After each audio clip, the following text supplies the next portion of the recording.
Tuesday, November 3rd, regular class, as we talk about the short story Mountain, or Plot Mountain. And then we're going to get into our story of the necklace. Book report, book choice is due by Friday. Help you out from there. Let's see. Download the story for us is going to be The Necklace, which you'll find on my website, which we'll get into today. And then you're going to need to copy down these notes, which you can find up here and will be on my website also. And then you can find the same stuff there. We're going to talk through here in a second. And there's our mountain we're going to have to draw. So once again, exposition is the boring beginning stuff that makes you want to quit reading the book because it goes through there and talks about the characters. You're like, this is so boring. That's the exposition. Exposition is really fun. Rising action is the part that makes you start wanting to read the book. And all of a sudden you're like, oh, it's getting kind of good now. All of a sudden there's kids dying all over the place. It's so much fun. And then the climax is that turning point. You're like, oh my God, that just happened. I got to tell somebody. That's the big turning point. And then the following action is where it starts to come back down. It's not nearly as exciting anymore. And then resolution is at the very end, and it becomes boring stuff again. Jake? What about the prologue? The prologue? Prologue is before the exposition. Prologue is before the story starts. It's like little introductory things. So on our mountain, you'll draw a little mountainy thing, and you're going to label the 5 parts of a mountain. The flat part, the going up part, the toppy part, the going down part, and the flat part again. Okay. So if you ran out of room on yours, then I guess you can go to the next page. If you go to the next page, what do you have to put on the top of that page? Alright, so done. The date and the title, and make sure you have those there. And then you realize that's the homework side, right? So you're going to have to be on the other side. Just helping you out. Thank you, Mr. Brovicast. You're welcome, man. So the beginning part, what's the boring beginning part called? Exposition. So you have exposition. It is going to be that little flat part at the very starty bits. Because that's the flat part where it's not very exciting. After exposition, we're going to then get into Rising action. where it starts to become more exciting and we get to introduce the rising action. You're like, oh, it's getting kind of fun. Then at the very peak, highest point of fun, we get to the climax, where it's the highest point of all the fun, the tip top of the mountain. After the climax, all we can do is go down, and when you're going down, you are falling action. Oh, yeah. Falling action still has some excitement to it. It's just not as exciting because now it's coming down. Now you find out what happened to all the kids getting killed and stuff like that. Not quite as exciting. happened to my brother's dad. And then at the very end of it, when he gets to, they always seem to end with boring explaining stuff because books. And the boring ending stuff is called the Resolution. So those are the 5 parts. Now, let's apply them to a story we read. And we're going to see how well the learning happens. With the story of the fisherman, I broke it up into our 5 parts. We have the fisherman only fishes a certain number of times, and his final time brings in a jar. We discover the genie wants to kill the fisherman, and the poor guy must find a way to survive. The fisherman's plan gets the genie back in the jar. The genie begs to be released from the jar, and the fisherman explains his future plans to the genie. Well, the fisherman only fishes a certain number of times. That's the boring beginning stuff where he introduces all the things to us, how he's going to go out there and try to feed his kids. What do we call the boring beginning stuff? Exposition. All of a sudden he finds something and he's like, oh my God, there's something in here. And the genie comes out and the genie's like, I'm going to kill you. And we're like, what? No, I'm excited. And the exciting part is called Rising action. And instead of dying, the fisherman comes up with a plan that gets the genie back in the bottle. And we're like, oh my God, that just happened. And that's called the Climax. And then from there, all of a sudden, now we're like, oh, he's in there and now he's just being tortured. And it's not quite as exciting, but still kind of cool because my heart's all racing because words. And that's called Falling At action. the very end of it, the fisherman explains his future plans. The genie like, oh, yeah, boring again. Now he's still talking. Something called a resolution. It sounds like a song. It is. An R&B song. Now, for the story of the lady and the tiger, I mixed them up. So they're in random order. So now let's see if you can figure out which one goes where. So you have the princess discovers what is behind each door and then decides which one to point to for the boy. The girl is caught saying love to the gardener's son, and he's put on trial using the 2 doors. We find out that the 2 characters love each other. We are robbed of whatever this one is in the story because it ends suddenly. And the gardener's son walks over to the right-hand door and opens it, and we don't get to find out what is there. Well, of these, which one is going to be our boring beginning exposition-y stuff? Torres? We find out the two characters love each other. Is correct. That's our boring exposition. And then we get to the rising action, where it gets to be exciting. Jake? The second one, the girl is caught saying love. Is correct, and all of a sudden it gets a bit more exciting. And then we get to our kind of OMG moment, Reagan. The princess discovers what is behind each door. Like, oh my gosh, she found what's behind the doors, now she has to decide who she's going to kill. Ah! Oh, it's the computer. Down, Tiger. Then, after the climax, we have our falling action, Omar, and that is? The last one. Gardner's son walks over to the right-hand door, and all of a sudden, before we get to the very end, we have the final little bits of the check, and that is? And what is that called? The resolution. Nicely done. And in this story, it hates us because we don't really get a resolution, because we don't get to find out, what happened, but he gets to live with the hot chick or I the girl. thought that the resolution would be the best part. Bless you. The best part Bless you. is because we would have been finding out what it was. Yeah, it's kind of a weird story. It was the best I could do on that one. I felt the same way. But I was trying to match it up. Not all stories are perfect. Done it before. Are they sometimes out of order? Like, They can be a little bit, I guess. I could see that. like Alright. like If you have all of that stuff copied down, then you can put the notebook away. We're done with that. Now, we're going to take a look at our fun story. Fun-ish story. You can keep, if you're still working, keep working, that's fine. If you took pictures and you're still writing it, then that's good to go with me.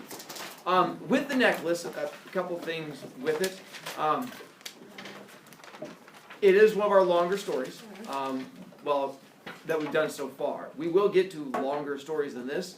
The thing with longer stories is I can make more fun stories, because we can have more stuff that happens into them, as opposed to just a quick one-page one. What's that? No, I wish. We will read one of my stories coming up, but not yet this one.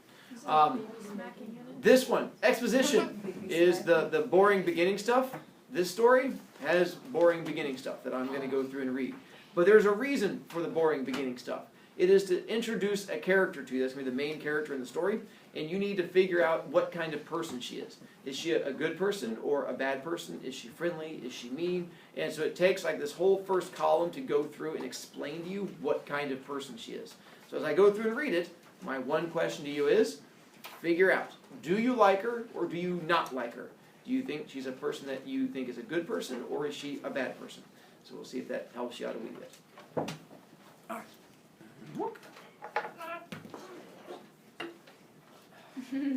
Yes, you can grab that. The necklace. Oh, that's not gonna say. It's a French story that's been translated over. Yes!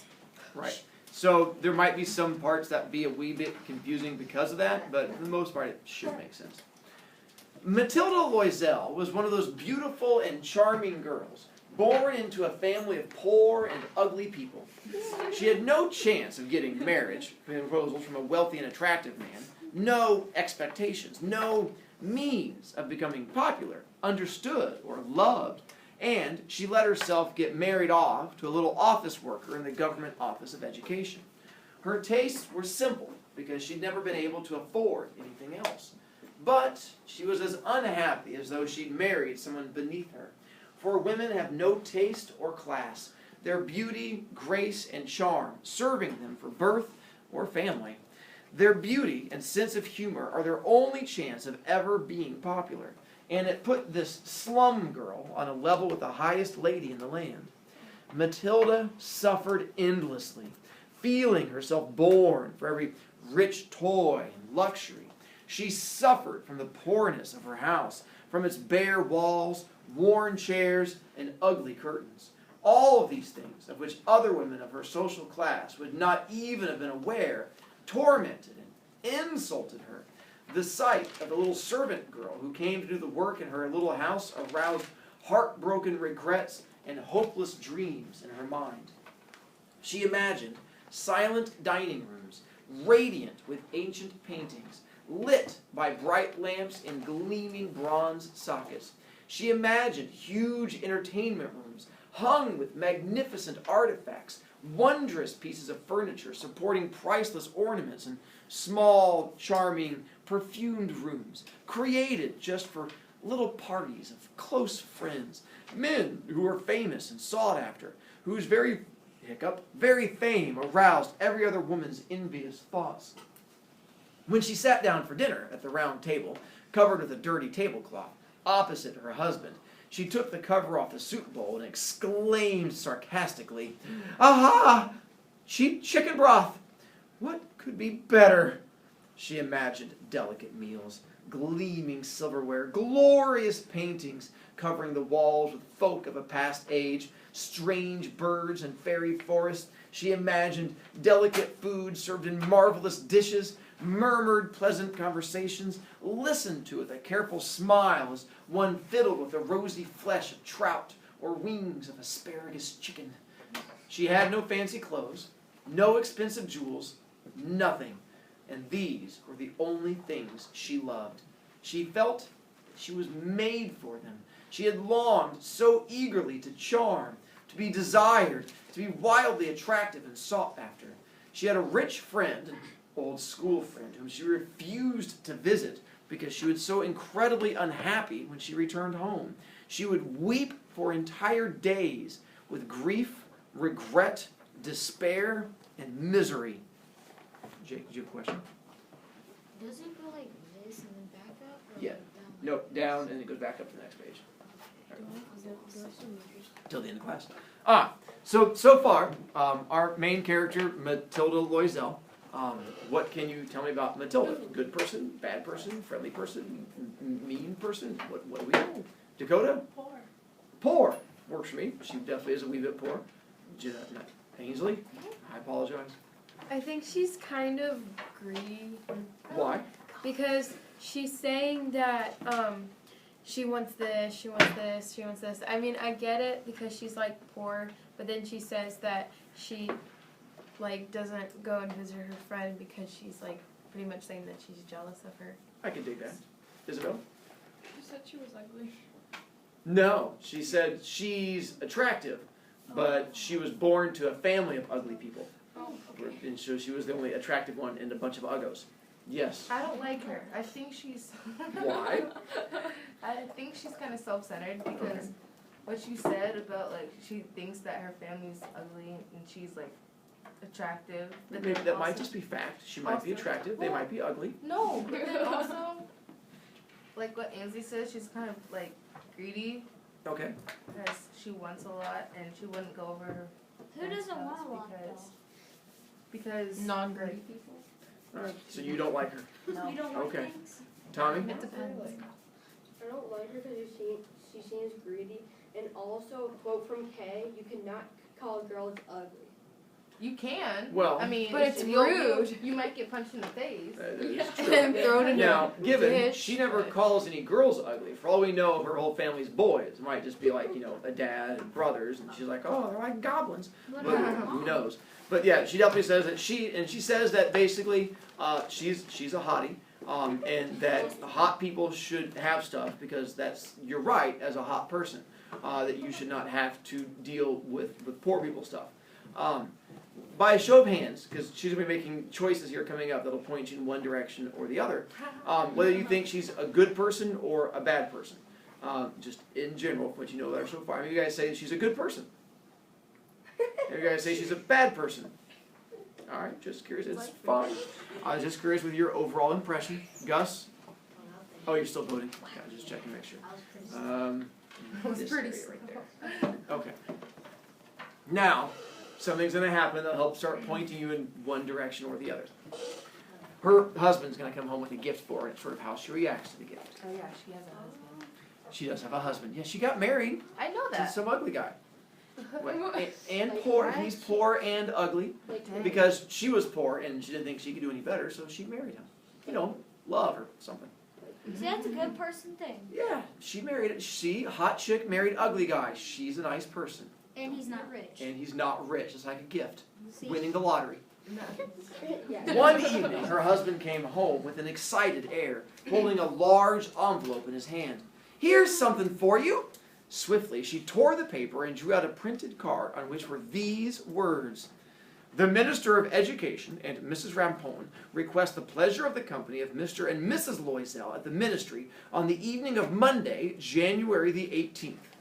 Instead of being delighted, as her husband hoped, she flung the invitation angrily across the table, murmuring, "What do you want me to do with this?" "Why, darling, I thought you'd be pleased. You never go out, and this is a great occasion." You'll just stand over there because you're still missing work too. "I went through tremendous trouble to get it," just on the other side of his desk.